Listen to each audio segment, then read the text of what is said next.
Okay, imagine this scenario. Your kid, passionate young soccer player, really good technical skills, right? But then tryouts happen, and they get, bumped down, demoted, not because of their touch or how they see the game, but just, well, because someone decided they're not fast enough. Yeah, it's a tough one. You see that a lot. It feels really disheartening, and honestly, it's not just a one-off thing. It seems like this speed paradox is happening all over youth soccer. It really is. And this paradox, it's basically putting way too much value on physical stuff you see right now, like, early physical maturity. Okay. So raw speed, size, the obvious things, they get prioritized. But often that's actually at the expense of, well, long-term player development. So it creates a clash. Exactly. A conflict. Yeah. You've got these current, often temporary physical traits pitted against the really critical long-lasting stuff like real technical skill, smart decision-making, what we sometimes call soccer IQ. Right. And for you listening, that's exactly what this deep dive is all about. First, we're going to try and break down what speed really means, at that U10 level. Yeah, under 10, it's different. Second, we'll pull back the curtain on some of the, frankly, hidden problems and biases baked into a lot of youth tryouts. The systemic issues. And then, maybe most importantly for you, we want to give you a solid, actionable playbook for players, for parents, to kind of navigate this tricky landscape and really focus on long-term success. The goal is you walk away understanding how we might need to redefine talent in youth soccer. More nuanced view. Okay, so let's dig into that first part, unpacking speed. Because like you said, what we think is speed in these young players, well, it isn't always what matters most down the road. It's a common mistake, isn't it? Oh, absolutely. So when we talk about developing athletes now, we often use this framework, the 4 coactive model. Okay, what's that? It basically breaks player development into 4 parts. Yeah. Technical, tactical, physical, and psychological.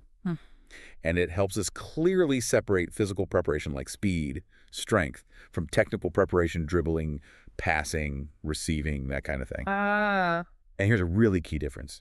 Developing real speed, pure sprint speed, it's mostly a hindbrain activity. Hindbrain, meaning? Meaning it's more automatic, less conscious thought involved. It needs maximum effort, short bursts, and crucially, full recovery time between those bursts. Right, high intensity, short duration. Exactly. Yeah. But technical skill work, that's high cognitive load. You're thinking constantly. And the research is pretty clear here.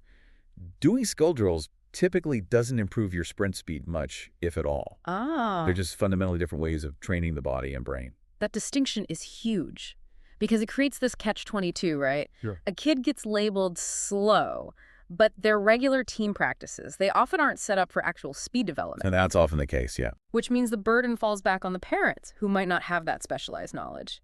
It puts them in a really tough position. It does. Okay, now this next point. This really flips the script on how we view early athleticism. Let's call it the illusion of prepubescent pace. Yes, this is critical. Yeah. The big question is, if a kid is slow early on, are they stuck that way? And the answer is just no, not at all. Really? Yeah. Speed before puberty. It's actually a pretty poor predictor of how athletic someone will be after puberty. Many experienced coaches call puberty the great equalizer. The great equalizer, I like that. Think about it. The super fast U10 kid might not keep that edge. Meanwhile, a player who seems slower, they can absolutely end up average or even genuinely fast once they hit their growth spurt and development kicks in. So this goes against that idea, especially common here in the U.S., of looking for the athletic specimen right away. It directly counters that fallacy, yeah. That whole approach prioritizes selecting kids based on what you can see physically right now. It's essentially gambling on traits that might be totally temporary. And that gamble, it has a serious long-term cost, doesn't it? It often does. Those kids who dominate early because they're bigger or faster, they might not feel the same need to develop the really subtle skills, the cleverness. They can just rely on being physically ahead. While the other kids. Meanwhile, the smaller or initially slower players, they're forced to develop their brain, their ball control, their technique, just to keep up, just to survive on the field. So, ironically, they might end up with a more complete skill set later on. In the long run, absolutely. They often build the tools needed for higher levels of soccer precisely because they couldn't rely on just physical gifts early on. Okay, so if just running fast in a straight line isn't the be-all and end-all, what is game speed? How should we define that? Right, connecting it back. True game speed isn't about that linear sprint. It's way more integrated.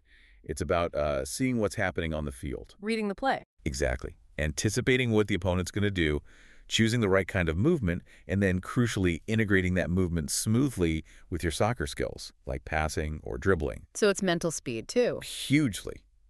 Cognitive quickness, analyzing, deciding, perceiving patterns, predicting, that's paramount. You know that old saying in soccer? Which one? A good ball runs faster than any player can. Huh, yeah. True. Pass the ball, let it do the work. Precisely. It highlights that moving the ball intelligently is often faster than just running with it. So this suggests a major paradigm shift, doesn't it? Speed is often the result of soccer intelligence, not the thing you need before you can be intelligent. That's a great way to put it. It flips the usual thinking. Look at players like Xavi Hernandez, Andrea Pirlo, legends of the midfield. Neither known for blistering pace. Not at all. But their quickness is all in their mind. They were constantly scanning, head on a swivel, building a picture, making decisions before the ball even got to them. Thinking ahead. Their speed was perception and execution, not leg speed. Okay, so wrapping this section up, what's the main takeaway for you, the listener? If you're a player or have a player who maybe isn't the fastest sprinter right now. The goal for that player isn't necessarily just to get faster legs, though that can help. It's to leverage their brain, their technical skills, to create game speed. Oh. By mastering skills that buy time and space, making smart runs, having a great first touch, playing quick passes, essentially making their brain their accelerator. Making their brain their accelerator. I like that. Okay, so we understand game speed better. Now let's shift gears and look at the environment where these judgments happen, coaching philosophies, and the whole tryout process. Right. And this is where you often see that tension. The win now coach versus the develop later coach. Explain that a bit. Well, picture a chaotic tryout. Maybe 70 kids, just an hour to evaluate them. What jumps out? Speed. Athleticism. Exactly. Yeah. Raw speed, maybe size, aggression. They're easy to spot quickly. But the subtle brilliance of a player who makes the right pass every time, who reads the game perfectly, that can easily get lost in the noise. While the kid who just sprints past 3 players, even if they lose it after. That kid stands out. It feeds into a short-term, results-based way of thinking. And this creates a kind of a dysfunctional feedback loop, maybe. You could say that. There's often pressure, sometimes subtle, sometimes not, from parents wanting wins now. That pushes coaches towards immediate results, which then reinforces these flawed tryout systems that naturally favor the obvious physical stuff over deeper, long-term potential. But aren't there official guidelines? Frameworks designed to promote better development. Yes, absolutely. Many national soccer federations, like in the U.S. and Canada, have adopted something called the Long-Term Player Development Framework, or LTPD. LTPD. It's basically a national guideline. It breaks down development into age-appropriate stages. And a key principle is training based on biological age, not just their birthday. Biological age, so accounting for early or late developers. Precisely. And for U10s, often called the fundamentals, or learning to train stage, the clear emphasis in LTPD is on skill acquisition. They call it the golden age of learning. Golden age, so focus on. Ball mastery, learning techniques properly, 1v1 moves, encouraging creativity, experimenting, and yes, movement skills, agility, balance, coordination, speed, the ABCs, but taught through fun games, not boring fitness drills. So for you listening, this LTPD framework is like an evidence-based tool, something you can use to check if the club's philosophy lines up with best practices. Exactly. It helps you ask informed questions. How are you implementing LTPD principles for this age group? How much time is dedicated to skill versus conditioning? That's helpful. Are there other examples? Yeah, a really strong one internationally is the England FA's DNA. For the youngest ages, 5 to 11, their philosophy explicitly prioritizes developing intelligent, creative, technically gifted players. There's skills and smarts first. Yes. Physical attributes are seen as integrated elements. They use a 4-corner model, technical, tactical, physical, psychological, social, and believe all corners should be developed together in training. Interwoven. Right. So Yeah. how do you improve game speed according to them? Not by lining kids up for sprints. It's through well-designed, complex training games that challenge all 4 corners at once. Creating footballers, not just runners. That's their goal. Yeah. Complete players. Okay, let's dive into the tryout itself, the tryout gauntlet. We often think of it as fair, a meritocracy, but it sounds like it's way more complicated, maybe even biased. It definitely is. Yeah. First, you have the simple limits of observation. High number of players, maybe only a few evaluators, very limited time, often chaotic drills. Yeah, controlled chaos at best. Right. So evaluators naturally tend to latch onto the things that are easy to see quickly. Speed, size, maybe who scores a goal. The nuanced stuff. Reading the game, creating space off the ball, smart positioning, that often gets missed. The format itself makes it hard to show those things. Exactly. The structure can be inherently biased against demonstrating those deeper, less flashy qualities. And beyond just what's observable, there are hidden biases too. Definitely. A big one is the relative age effect, or RAE. Have you heard of this? Vaguely. Remind me. It's a well-documented statistical thing. Players born earlier in the selection year, say January, February, March, for a calendar year cutoff, are significantly overrepresented on elite teams. Why? Because they can be almost a full 12 months older than kids born late in the year, like November or December. At young ages, that's a huge difference in physical, cognitive, and even emotional maturity. And coaches mistake that maturity for raw talent. Often, yes. They see a bigger, slightly more coordinated kid and assume they're naturally more gifted when really they just had a birthday earlier. Wow, but wait, there's a counter idea here, isn't there? The underdog hypothesis? Yes, this is fascinating. Some research suggests that the relatively younger kids within that age group, the ones born later in the year, if they do manage to survive and stick with it despite being physically behind, They have to compensate. they're forced to. They're having to develop superior technique, better tactical understanding, maybe more grit and resilience just to compete.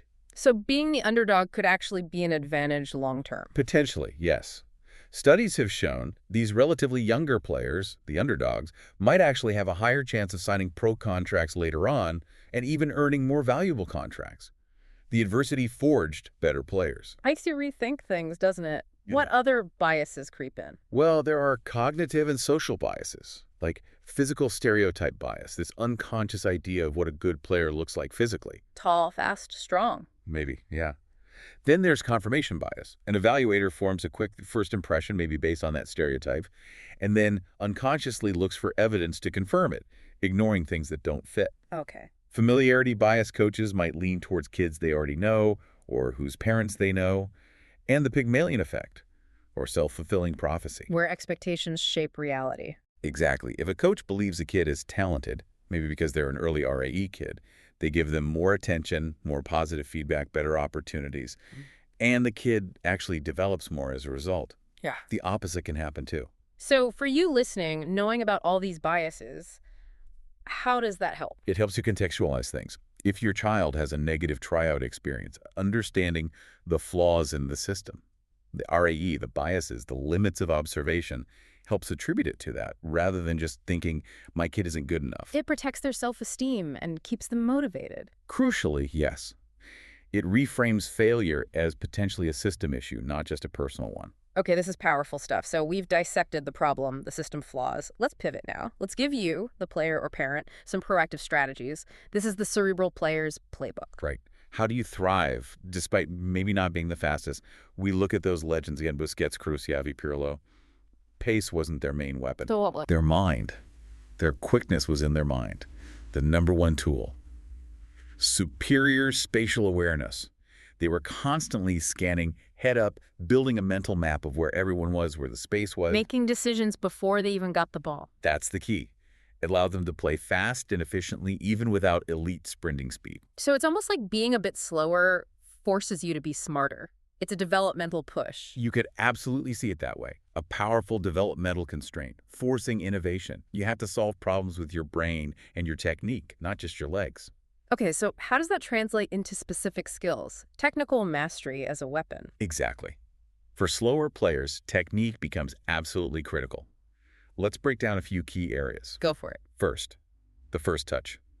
A perfect first touch isn't just about control. It's about creating time and space instantly. Taking the ball away from pressure into space can eliminate a rushing defender immediately. No, I do that crucial half second. Precisely. Second, deception and feints. A little shimmy, a drop of the shoulder, faking one way and going the other. It sends defenders the wrong way. Yeah. You use their momentum against them to create separation. Cleverness over speed. Exactly. Third, body positioning and shielding. Using your body effectively to protect the ball when a defender closes in. Good shielding forces them to slow down, try to go around you, maybe foul you. It neutralizes their speed advantage. Using your body as a shield. Makes sense. And fourth, quick combination play. The simple give and go, the 1-2 pass. It's classic for a reason. It's often the fastest way to get past a defender. Let the ball do the moving. Bypass them without having to dribble past them. Brilliant. Okay, let's get super practical now. Tryout time.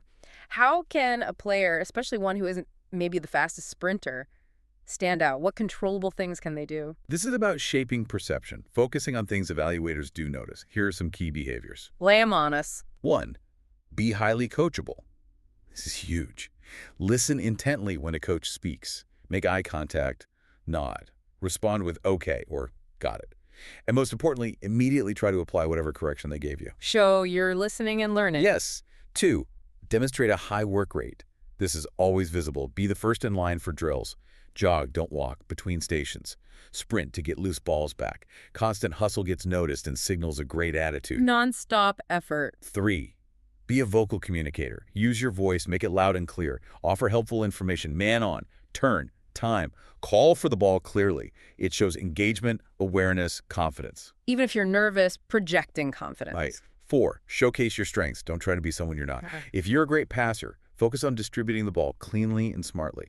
Don't feel you have to dribble past everyone if that's not your game. Play simple, play smart, play to your strengths. Lean into what you do well. And 5. Maintain positive body language. Everyone makes mistakes in tryouts. Everyone. The key is how you react. Do you slump your shoulders, look defeated, or do you immediately react, work hard to win the ball back, stay positive? Your reaction speaks volumes. It tells coaches a lot about your character and resilience. So this list, it's almost like a form of, I don't know, perceptual marketing. Yeah. Ways to consciously project positive attributes that can overcome maybe an initial bias about speed. That's a good way to think about it, yeah. Focusing on the controllables. Okay, let's shift the focus off the field now to the parents. Yeah. What's the parents' role in all this? It sounds crucial. Absolutely crucial. Parents play a huge strategic role. First, let's talk about actually building a faster athlete, but doing it the right way. Age appropriately, I assume? Yes, critical.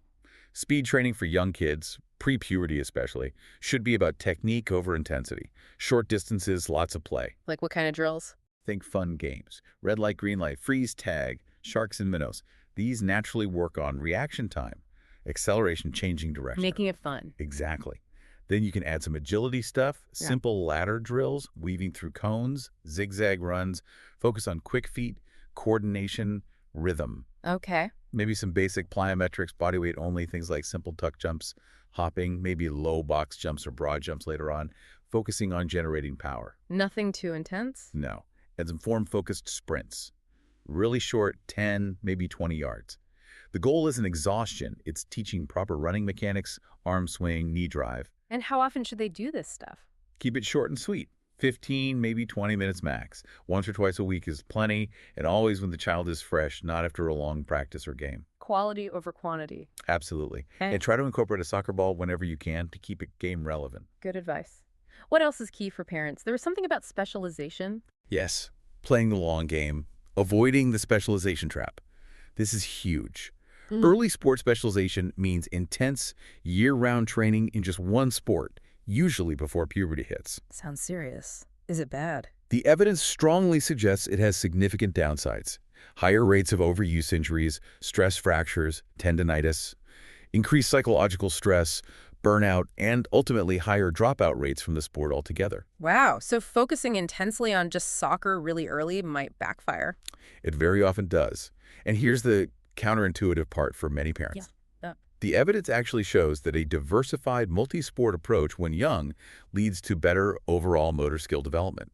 Kids become better all-around athletes. Interesting. It enhances athleticism, reduces the risk of overuse injuries, and correlates with longer, more successful athletic careers across the board. So playing basketball or doing gymnastics or martial arts actually helps their soccer. Absolutely. They develop different movement patterns, agility, balance, coordination skills that are highly transferable to soccer later on.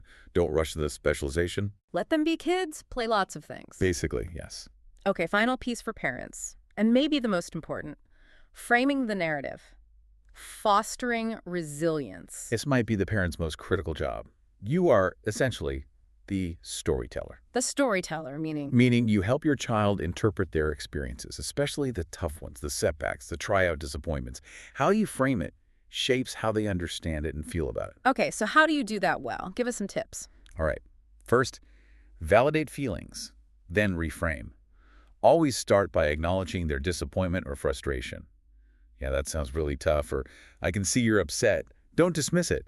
Then gently help them reframe it, not as a failure, but as a challenge, an obstacle to overcome, an opportunity to learn and get better. Acknowledge, then shift perspective. Exactly. Second, focus on a growth mindset. Constantly reinforce the idea that abilities aren't fixed. Speed isn't something you either have or don't. It's a trainable skill, just like dribbling or passing. Effort and practice make a difference. You're not fast yet. Perfect.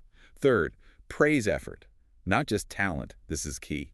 Tie your praise to their work ethic, their persistence, the process, not just the outcome or some innate talent. Instead of "you're such a fast player," try, "Wow, I really saw how hard you worked on your acceleration today, and it showed in that sprint." Praising the process. Got it. And fourth, be a buffer, not an amplifier. This is tough sometimes. Avoid complaining about the coach, the club, the unfairness of it all in front of your child. That just adds to their stress and can poison their own experience and love for the game. Be their supportive buffer against negativity. Don't amplify it. Protect their intrinsic motivation. Precisely. Keep the focus on their effort, their learning, and their enjoyment. Okay, let's try and wrap this all up. The core message from this deep dive seems pretty clear. Yeah, the intense focus on physical speed, especially before puberty and youth soccer, is often, well, it's flawed. Rooted in tricky evaluation methods, systemic biases. Right. And that true long-term potential, the kind that really lasts, often lies more in those technical skills and the intelligence, the soccer IQ, that so-called cerebral player develops. So for you listening, the path forward seems to have two main tracks. I think so. A two-pronged approach. First, for the player, own that identity as an intelligent player. Focus on building real game speed through smarts, anticipation, quick decisions. Make your brain your accelerator. Exactly. Weaponize that technical mastery, first touch, deception, playing quick combinations, and control the controllables in tryouts. Coachability, work rate, communication, body language. Okay, that's the player track. What about the parent track? Second, for the parent, be that informed, supportive architect of their journey. Provide safe, age-appropriate physical training if needed, focusing on technique. Resist the specialization trap. Yes. Promote that balanced multi-sport experience. And crucially, manage that psychological narrative. Be the storyteller who fosters resilience, a growth mindset, and above all, protects their fundamental love of playing the game. So this whole experience getting cut, feeling overlooked because of speed, it doesn't have to be the end of the story. Not at all. It can actually be the start of a more intelligent, more resilient, and maybe ultimately a more rewarding path in the sport. The goal isn't just scrambling back onto the A-team next season. It's about building a more complete, more thoughtful, more durable player who's going to thrive long after those temporary physical advantages might fade away. Well said. So for you, the challenge is perhaps to redefine what talented really means, shifting the focus maybe from just the speed of the feet to the speed of the mind.